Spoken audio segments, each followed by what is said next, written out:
हैदराबाद दक्कन में बाबर आजम का ground staff को तोहफा। शानदार फतह के बाद ग्राउंड स्टाफ से घुल मिल गए।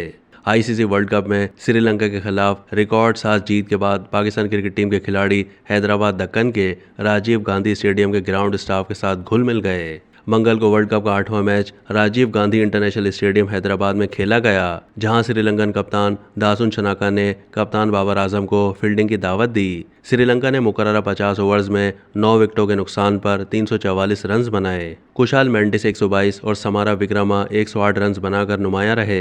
पाकिस्तान ने श्रीलंका का 345 रन का हदफ 4 विकेटों के नुकसान पर 49वें ओवर्स में पूरा कर लिया। अब्दुल्ला शफीक ने 113 रन बनाए, जबकि मोहम्मद रिजवान 131 रन बनाकर नॉट आउट रहे। श्रीलंका के खिलाफ शानदार जीत के बाद पाकिस्तान क्रिकेट टीम के खिलाड़ी स्टेडियम के ग्राउंड स्टाफ के साथ घुल मिल गए और उनके साथ तस्वीरें भी बनवाईं। आईसीसी की जानिब से जारी करदा वीडियो में देखा जा सकता है कि कप्तान बाबर आजम ने ग्राउंड स्टाफ को पाकिस्तान टीम की जर्सी भी तोहफे में दी और साथ तस्वीरें भी बनवाईं। वाज़ेह है कि पाकिस्तान क्रिकेट टीम का वर्ल्ड कप में हैदराबाद में यह आखिरी मैच था।